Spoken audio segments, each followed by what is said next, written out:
مشاهدينا الكرام، أهلا بكم في حلقة جديدة لقناة أطلس، جسر التواصل بين مغاربة العالم ووطنهم الأم. موعد يتجدد معكم كل أسبوع للتعرف عن شؤون أبناء الجالية المغربية القاطنين بالخارج، وهذه فقرات هذا الأسبوع. نتابع. مرحبا بكم في حلقة جديدة من برنامج قناة أطلس. في حلقة اليوم نزور أمريكا لمتابعة تجمع للجالية المغربية بنيويورك أثناء متابعتها لمباراة المنتخب المغربي ضد نظيره الإيفواري. قبل أن ننتقل لبلجيكا حيث نتعرف على كل من محمد إقوبان، ونختم لقاءنا مع حكيمة مومن الأخصائية في التغذية.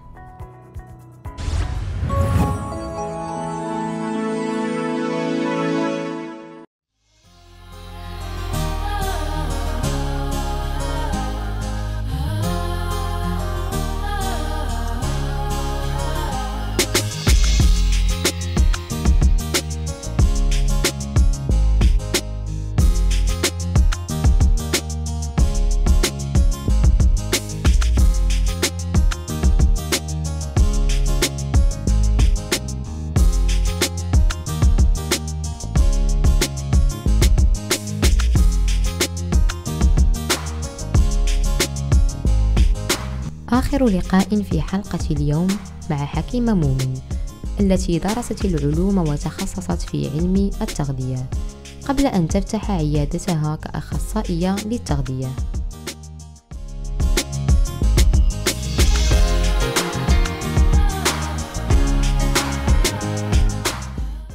Voilà, comme à chaque fois, l'équipe de Canal Atlas va à la rencontre des Marocains résidant à l'étranger. Aujourd'hui, nous nous trouvons à Bruxelles, plus principalement dans la commune de Laken, afin de vous présenter Hakima Momen, qui est diététicienne. Donc sans plus tarder, allons la rejoindre. Voilà, donc je vais vous raconter un petit peu mon parcours professionnel jusqu'à aujourd'hui. Donc j'ai travaillé tout d'abord en tant que diététicienne dans une maison médicale. Donc là, ma fonction, c'était élaborer des programmes personnalisés pour des patients. Donc, que ce soit des patients qui soient diabétiques, qui ont des problèmes d'allergie alimentaire ou autres. Et j'ai également travaillé dans la santé communautaire. C'est-à-dire qu'en équipe, on avait donc pour rôle, comme mission plutôt, d'aller dans les écoles par exemple et de sensibiliser les enfants à l'alimentation équilibrée, notamment. Voilà. Puis par la suite, j'avais effectué en fait un CAP, donc un certificat d'aptitude pédagogique pour pouvoir enseigner dans les écoles. Et donc j'en ai profité pour enseigner, tout simplement. Donc j'ai enseigné à de futures infirmières la nutrition. Et puis par la suite, j'ai travaillé dans une autre école pour des adolescents. Donc voilà, j'ai également enseigné la nutrition, l'éducation à la santé et j'en passe d'autres cours parce que voilà, quand on est dans le monde de l'enseignement, au départ on accepte un petit peu tout ce qui vient pour garder sa place, on va dire. Donc j'ai donné des cours de sciences, de domestication d'énergie. Voilà, ça m'a permis aussi, je pense, petit à petit de me débrouiller. Avec le peu que j'avais par rapport à ces cours-là. Et je pense que ça nous permet, le fait de relever comme ça des challenges de ce genre, ça nous permet de prendre plus confiance avec le recul.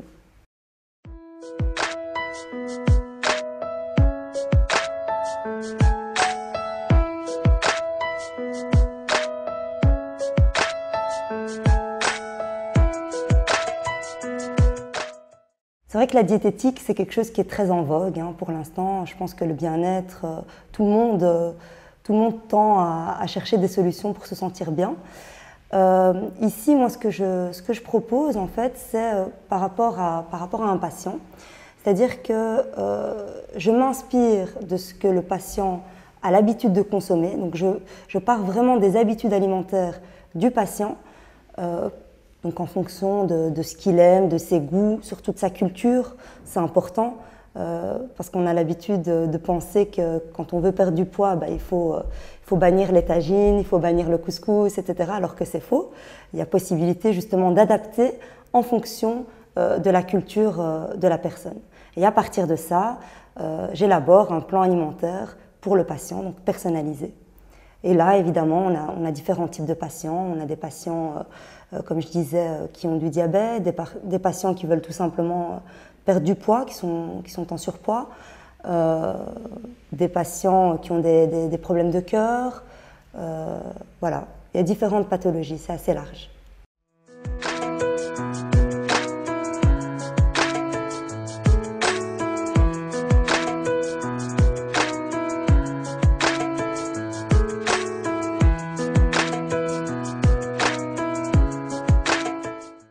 Ce qui m'a motivée à suivre ce parcours professionnel,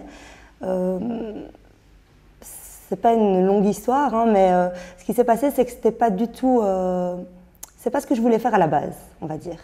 Donc moi, j'étais orientée scientifique, donc j'ai fait latin sciences en secondaire, et puis par la suite, je me suis orientée évidemment vers des études scientifiques. Donc j'ai fait biomédical pour commencer. Donc pour travailler, comme débouché, c'est souvent pour travailler en laboratoire. Et puis finalement, je me suis rendu compte que c'était pas ma voie. Et j'ai cherché un petit peu qu'est-ce qui pouvait me correspondre. Et je suis tombée un peu par hasard dans la diététique, on va dire. J'ai pu rencontrer pas mal d'obstacles dans mes études. Donc c'est-à-dire que quand on sort des secondaires, voilà, on se dirige... moi, je me suis dirigée naturellement vers des études universitaires sans savoir si vraiment le métier allait me plaire. Et donc, les obstacles que j'ai pu rencontrer, c'est un peu comme la majorité des étudiants, c'est la situation d'échec. Alors qu'à la base, j'étais, on va dire, une élève dans les normes, donc j'avais de bons points. Mais c'est vrai que quand je me suis retrouvée dans le milieu universitaire, j'ai eu un petit peu de mal. Et je vous avoue que j'ai un petit peu perdu confiance au départ. En pensant que voilà, les études c'était fait pour moi, mais que ça n'allait pas. Et au fur et à mesure, voilà, je pense que en trouvant ma voie, c'est ce qui m'a motivée finalement, parce que je suis tombée par hasard, mais j'aime ce que je fais.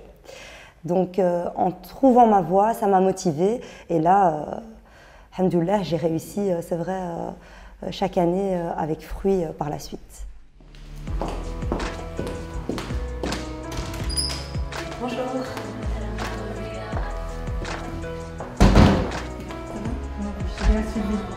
Oui, ça a été plus ou moins, on va dire. Ouais, quelques fringales. Oui, voilà, c'est surtout les fringales. Ce qu'on peut faire, ce que je vous propose, c'est qu'on prenne les données anthropométriques, donc le poids, la taille, et puis ensuite on rediscute de tout ça. D'accord. Ça va? Ça va, super. Tu peux enlever les chaussures? Oui.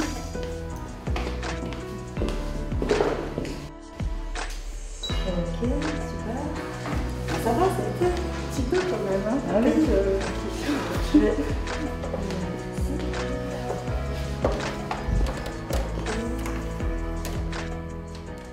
Je serais pas mal intéressée de pouvoir apporter voilà, mon savoir avec modestie, hein. Bien sûr, au Maroc, voilà, mon expérience là-bas. C'est vrai que j'y pense depuis peu. J'ai toujours pensé vivre et finir ma vie ici en Belgique, et depuis peu, je me penche plus sérieusement là-dessus. Pourquoi pas investir quelque chose au Maroc, que ce soit, c'est vrai, dans le domaine du bien-être, donc un centre mêlant plusieurs services, que ce soit des massages thérapeutiques aux pierres de jade, avec l'accompagnement diététique et pourquoi pas même de la restauration diététique. Alors je pense qu'au Maroc, il doit y avoir de la demande par rapport justement à mes services, les services diététiques de toute façon en général. C'est vrai que j'ai eu l'occasion ces 2 dernières années de me déplacer souvent sur Casablanca notamment, et en rencontrant voilà, certaines personnes, je me rends compte qu'il y a une réelle demande. Les gens, comme je vous disais, commencent petit à petit à s'intéresser à eux-mêmes finalement et à investir en eux-mêmes, que ce soit au niveau de la santé, au niveau psychique que physique.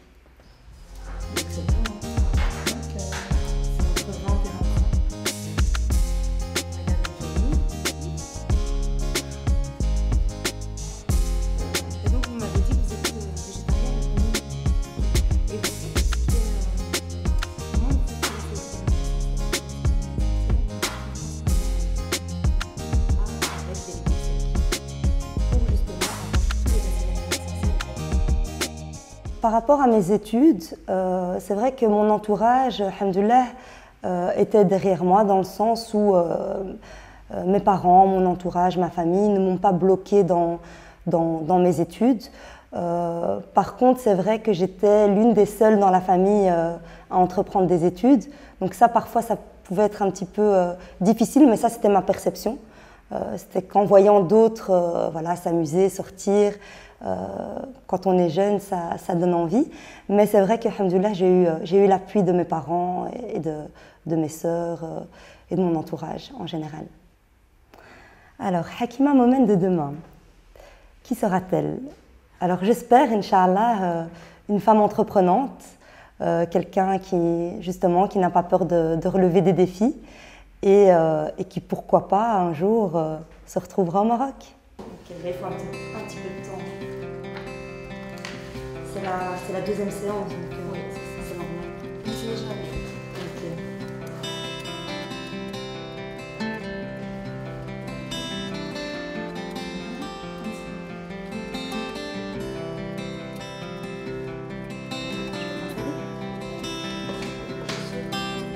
Oui, là-bas.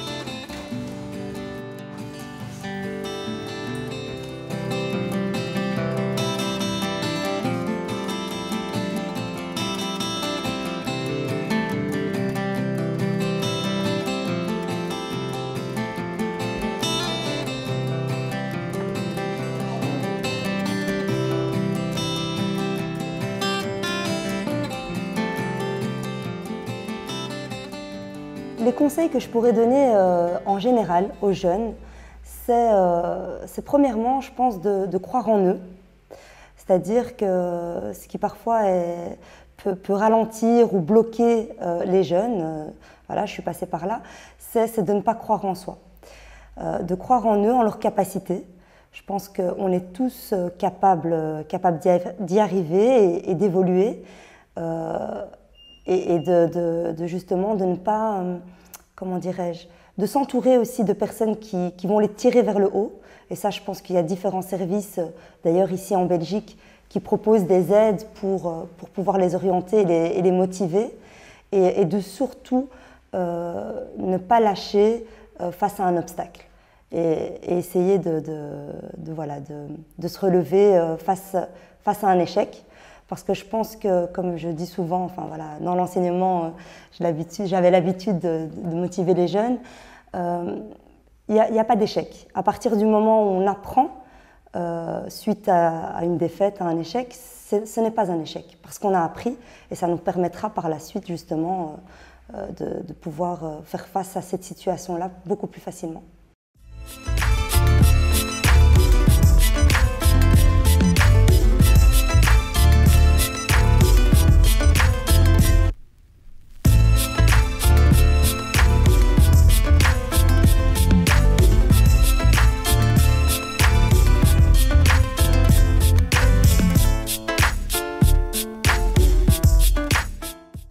Je suis originaire de Nador, en fait.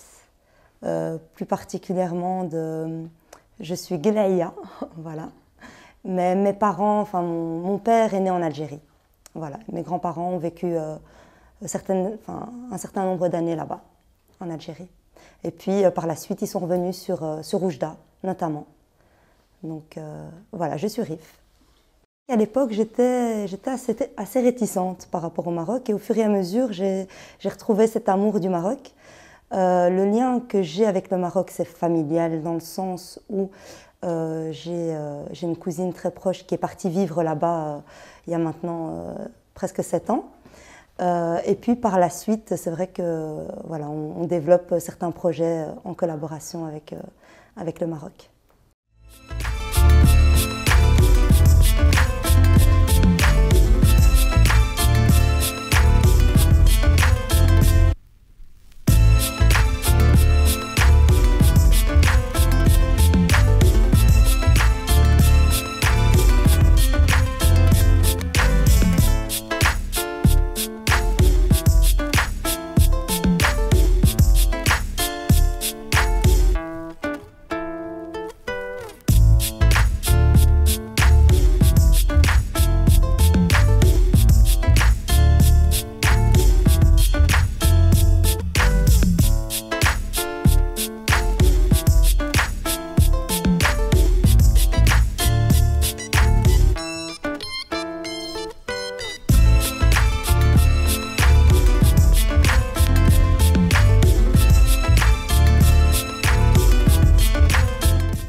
Maroc d'aujourd'hui, l'idée que j'en ai, finalement, je pense que j'avais certaines idées à l'époque préconçues du Maroc. Donc je ne pensais pas que le Maroc était en pleine expansion et en pleine évolution. Et c'est vrai qu'en le redécouvrant et en prenant le temps justement de le redécouvrir, je me suis rendu compte que finalement, il y avait de l'avenir là-bas. La Belgique d'aujourd'hui n'est pas la Belgique d'hier. Dans le sens où c'est vrai qu'à l'époque, même étant enfant, étant adolescente, je me voyais vivre ici jusqu'à la fin de mes jours et pour moi c'était hors de question, même pensionnée comme les anciens pouvaient retourner au Maroc. Souvent ils finissaient leur carrière et puis ils repartaient pensionnés. Moi même pensionnée, c'était hors de question de partir au Maroc, pour moi j'étais belge. Et là maintenant, ça fait quelques années, justement en redécouvrant le Maroc, je me rends compte que la Belgique, j'ai l'impression que, je ne sais pas si je peux dire ça comme ça, mais pour moi, elle a fait un petit peu son temps, dans le sens où j'ai l'impression que tout s'est stabilisé, voire même parfois c'est même en régression par rapport à certains domaines.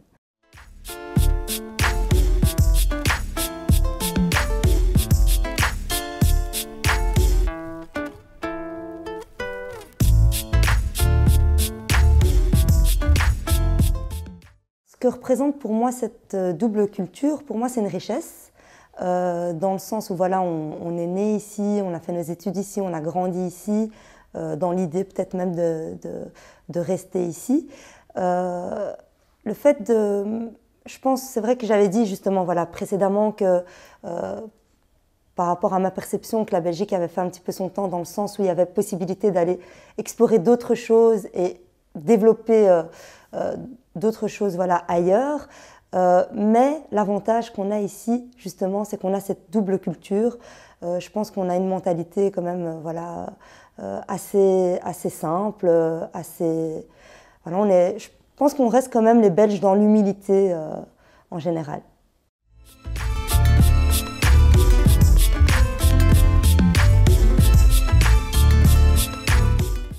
Une expérience qui m'a désavantagée par rapport au fait d'être marocaine, franchement, j'en vois pas vraiment, non. Là, comme ça, à première vue, peut-être, non. C'est vrai que pendant mes études de secondaire, j'étais l'une des seules marocaines. Et là, c'est vrai que c'est un petit peu difficile de se fondre dans la masse, étant donné que voilà, il n'y avait que des Belges, qui étaient quand même en général issus d'un milieu plus, on va dire, plus favorisé que le mien, même si voilà, je ne viens pas d'un milieu défavorisé, je viens de la classe moyenne. Mais c'est vrai que pas que c'était difficile, mais je pense que c'était moi. C'était pas eux qui avaient un problème, c'était moi, parce que voilà, j'étais en pleine adolescence et il fallait que je me retrouve et que je retrouve mes repères par rapport à cet environnement-là.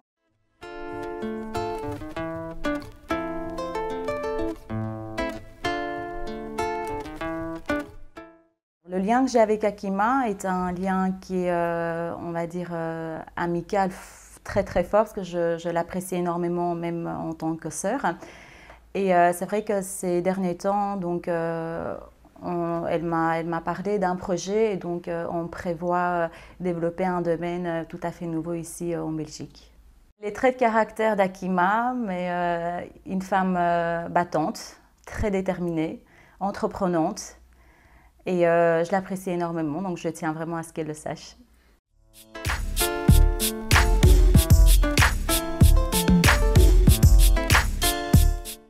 Mon lien avec Hakima, donc c'est ma meilleure amie et on s'est connus à l'école lors de nos études. Alors Hakima, c'est une personne qui est très intelligente, qui est toujours là quand on a besoin d'elle et c'est vraiment quelqu'un sur qui on peut compter. Elle est fonceuse. Je suis fière de toi par rapport au choix que tu as fait. C'était pas gagné d'avance, mais Inch'Allah, tu vas réussir et ce que tu es en train de faire, franchement, je suis vraiment fière de toi et tu vas y arriver. Je tiens à remercier tout particulièrement d'abord mes parents qui ont toujours été là pour moi, que ce soit pendant mes études ou après étant mariée.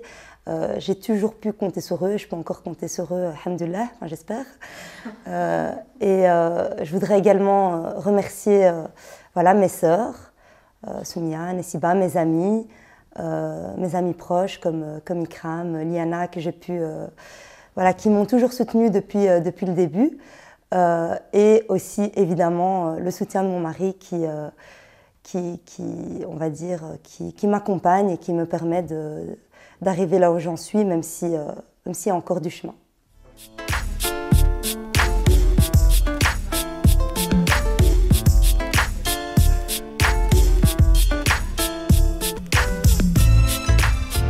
Voilà, comme à chaque fois, nous avons passé un agréable moment en compagnie de nos Marocains résidant à l'étranger. Je remercie Hakima Moumen de nous avoir accueillis chez elle, avec les membres de sa famille, et toute l'équipe de Canal Atlas vous dit à très bientôt.